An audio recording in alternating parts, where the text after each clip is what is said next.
Ketika Nabi memenangkan perang Badar, itu ada Asra Badrin, tawanan-tawanan perang Badar. Nabi suka musyawarah, suka rembukan. Ya Abu Bakrin, menurut kamu tawanan ini diapakan? Kata Abu Bakar, hum asyiratuka. Mereka itu keluarga engkau, orang-orang Quraisy. Ya dibebaskan saja. Pakai tebusan. Nanti uang itu kita kelola supaya jadi penguat Islam. Dan orang-orang ini merasa utang jasa karena harusnya dibunuh, tapi kita bebaskan. Terus tanya, bagaimana kamu ya Umar menurut kamu?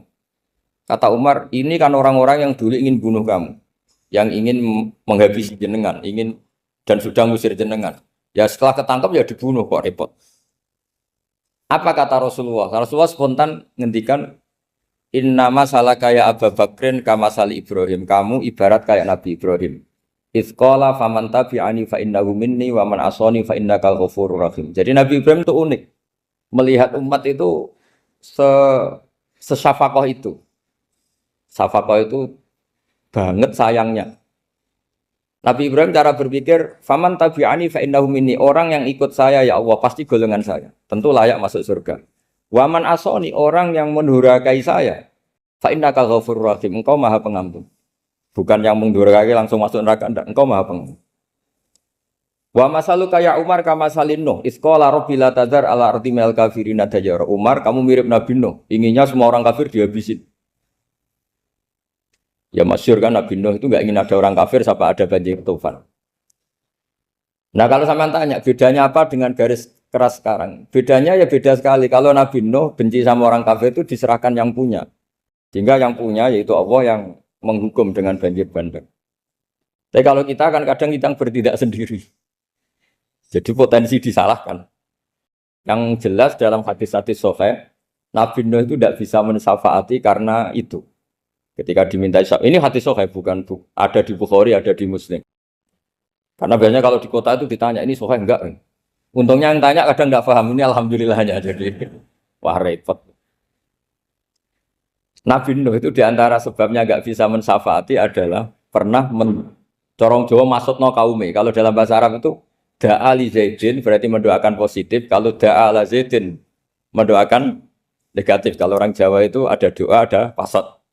Nabi Nuh adalah orang yang pernah maksudkan kaumnya. Nah, saya cerita sedikit tentang Nabi Nuh dan Nabi Ibrahim. Nabi Ibrahim dianggap tadi cerminannya Abu Bakar, dianggap niru Ibrahim, cerminannya Umar, dianggap niru Nabi siapa? Nabi Nuh. Lalu kalau sampean tanya, bedanya gimana? Begini logikanya. Kita mengkaji secara akademik begini. Ada ulama besar namanya Abdul Hasan Asyadzili, itu masyhur di Indonesia menjadi Thariqah Asyadziliyah. Terus ada seorang muridnya minta gini, ya Abdul Hasan Asyadzili, tolong saya dikasih ijazah supaya saya tidak pernah maksiat di bumi ini. Karena saya takut sama Allah, kalau saya maksiat itu merasa tidak nyaman dengan Allah. Abdul Hasan Asyadzili ini malah marah besar. Atuhibbu alla tadhharu maghfiratu. Kalau kamu tidak pernah maksiat, berarti kamu suka maghfirahnya Allah Ta'ala itu tidak kelihatan. Karena tidak ada yang maksiat. Tapi bukan dukung kamu yang tidak ada. Ini cerita ilmiah. Tapi kalau Sayyid Abdul Al-Haddad, itu kebalikannya. Ada orang fasik gitu, hidup berkeliaran, mengganggu masyarakat, ganggu ketertiban agama. Ada kiai atau siapa gitu mendoakan supaya tobat atau dikasih panjang umur supaya nanti bisa tobat. Itu beliau, Sayyid Abdul Al-Haddad marah besar. Man da'a li fasikin bil baqa faqad ahabba ayyusawahu fi ardi. Orang yang mendoakan orang fasik hidup berarti dia suka Allah dimaksiati di buminya. Jadi akhirnya jadi kutub besar, yang satu Sadziliyah, yang satu Haddadi. Kenapa ya? Karena tadi yang satu cerminan Nabi Isa, yang satu cerminan Nabi Yahya. Sebagaimana sabda Rasulullah tadi, ulama ummati ka anbiya'i bani Israil. Juga masyhur dalam aplikasi pengajaran juga gitu. Masyhur sekali dalam kitab-kitab diceritakan. Kalau Sayyid Abdul Haddad, kalau ada orang sowan itu, kamu ngaji sama siapa? Sama si A. Gitu. Pernah nangis gak pas ngajar? Gak pernah. Udah gak terus, gak usah diterusin ngaji orang seperti itu. Hatinya atas ya. Wong ora iso nangis ya. Tapi kalau Abdul Hasan Asyadzili kebalikan. Kamu ngaji sama siapa? Sama si A. Pernah tertawa enggak kalau ngaji? Enggak pernah. Udah, enggak usah ngaji sama orang itu. Orang enggak bisa syukur. Jadi jadi itu manhaj besar. Nah, akhirnya orang-orang kayak kita ini enggak jelas semua. Nangis ya bisa, syukur, guyu ya bisa. Cuma celakanya kalau kita nangis karena tidak punya uang, kalau guyu karena punya uang, itu masalahnya.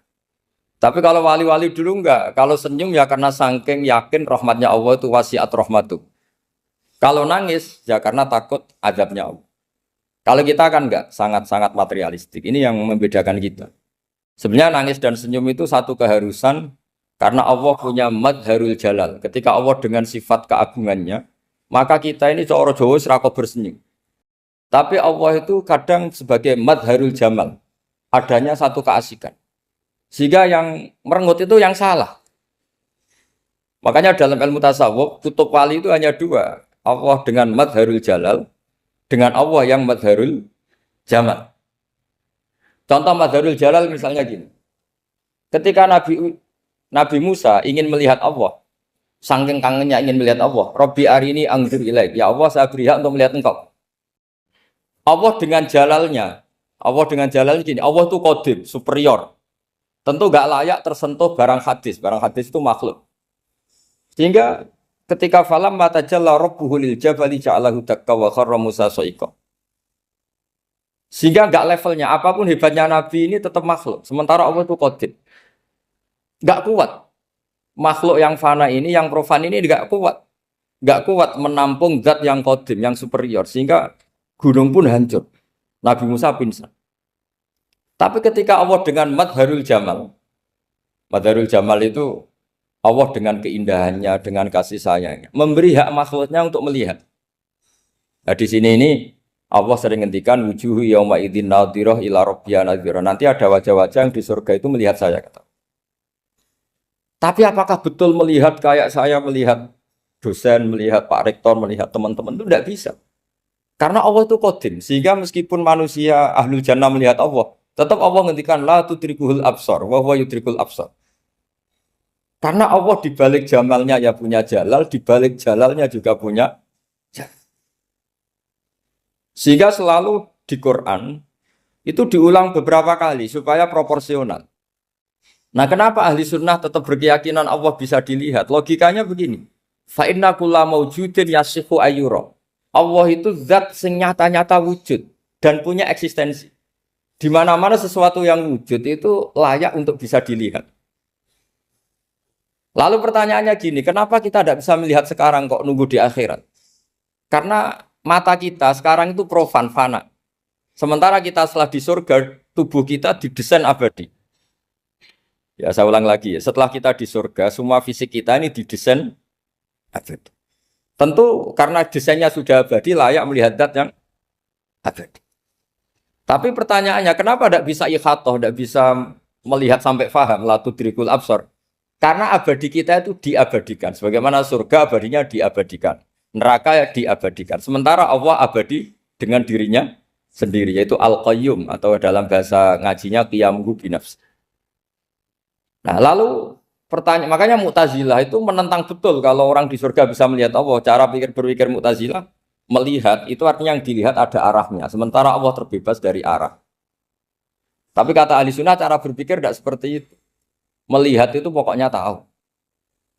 Nah, tahu karena mata itu karena kita ditakdir tahu itu karena mata. Sebetulnya yang menjadikan tahu itu tidak mata. Ya kalau tahu ya tahu saja, bukan harus pakai mata. Itu cara berpikir ahli sunnah wal jamaah. Jadi saya beri ya bocoran. Kenapa mazhab ahli sunnah itu yang dipilih oleh banyak mayoritas di dunia, jumhur itu. Ahli sunnah itu dianggap pikirannya lebih orisinal. Misalnya ahli sunnah kalau ditanya, kenapa kamu melihat? Ya melihat saja. Kenapa kamu mendengar? Ya mendengar saja. Kesannya itu tidak rasional, kayak orang yang nggak pinter itu. Tapi sebetulnya itu yang benar.